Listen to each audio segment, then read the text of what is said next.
The miss on the week with Dom Williams, the defensive tackle, much, I don't want to say needed, but it would have been a great addition as an all Big 12 performer, first team last year for TCU, and goes to Oklahoma. So Texas is going to see him at least once a year. Yeah. And so this miss lowers the floor on this Texas defensive line. I think Damonic Williams just raised the floor, allows more depth. I don't think he's this A-plus player that people are making him out to be. I know you've fan bases across the country and LSU, Missouri, Oklahoma, and Texas have kind of been making him out to be like the next Aaron Donald or something. Like if you read on Twitter, like we got to get this guy. He's a big miss, da-da-da-da-da. And he's getting some of the reports. I'm glad Texas didn't get him if they weren't willing to shell out the number that I've been hearing. It's like $700,000 to $1 million a year for him. And I just don't see that. I just don't see $700,000 to $1 million for someone like that. I think he's a nice player, but I think we have like one or two guys, maybe even more, 3 guys on the roster that are just as good as he is. I don't think he's, like I said, an all-world type talent. He is a good player, and I do think he helps with depth. I think Texas probably would have ponied up if they didn't get Bill Norton. Bill Norton, I think, is not as good as Damonic Williams, but I don't think he's like Damonic Williams is an A player and Bill Norton's a C player. I think it's a B+ to a B- type move there. So I just don't understand why Texas fans are getting all angry about it.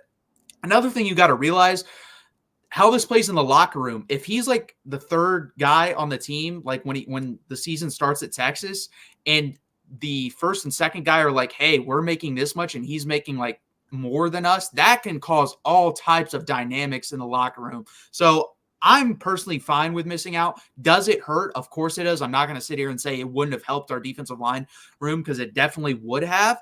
But is it end all be all? No. I think the one that hit, and I'm going to keep saying this, that hurts us the most was missing Jamari Caldwell. I think that one hurt way more than this when he went to Oregon. So is it a miss? Yeah. Will we get to see him late in October? Yeah. Hopefully we get to beat the crap out of him up front with our offensive line, but we'll see what happens.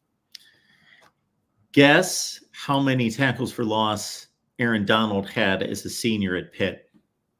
Tackles for loss. Okay. How many? He played 12 games, I'm guessing. So let's say 13 and a half, 14.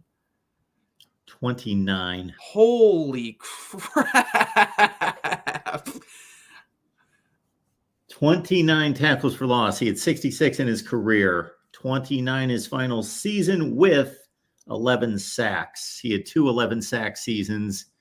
Yeah, he's obviously, to even bring that guy up, he's one of the greatest players in the history of the NFL. What I think the dynamic is here, Matthew, is number one, the transfer portal gets a lot of attention. We're starving for news. We're starving for excitement. Fans are looking for the next, piece to the puzzle that could get them over the top. Dom Williams is a really good player. Absolutely, he's a really good player. But I think way too much is made out of not just him, all sorts of players, guys that are, backups to backups that are getting 10 and 12 tackles a year are being blown out of proportion because people just want news.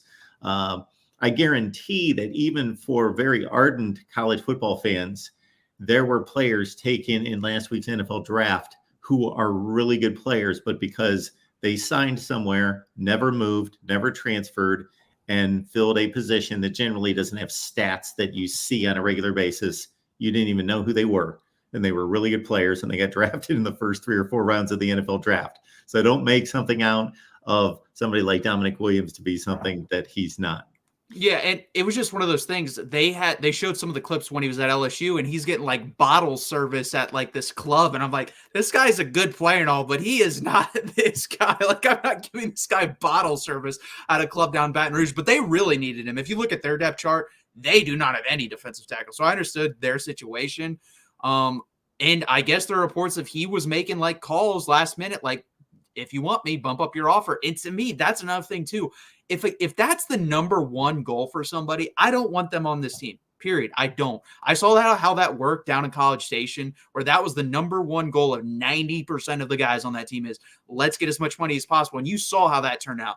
And I love how Steve Sarkisian goes about this as, the first thing we talk about is work in football. that will be the last thing we talk about as NIL. If you're bought into Texas, if Texas is your top 3 and you really want to come here, but you're a few dollars off, fine, we can talk that. But if all you want is money, we're good. And I think that's what it comes down to. And I think that's the right way to approach it.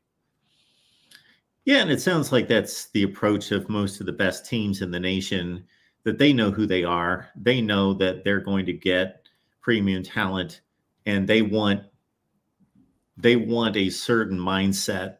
And there's nothing wrong with having a business mindset and understanding, okay, the further you get along in this process, the more you become a businessman and you are working toward an NFL career. But if you're going to make a decision based on $50,000 or $100,000 a year, when you can look out for your future much better by aligning yourself with a school and a brand and a coaching staff and a team that's going to make you so much better than that, and maybe buy you 3 or 4 rounds in an NFL draft, or maybe even just guarantee that you get drafted instead of being an undrafted free agent and all of that. If you can't see that, then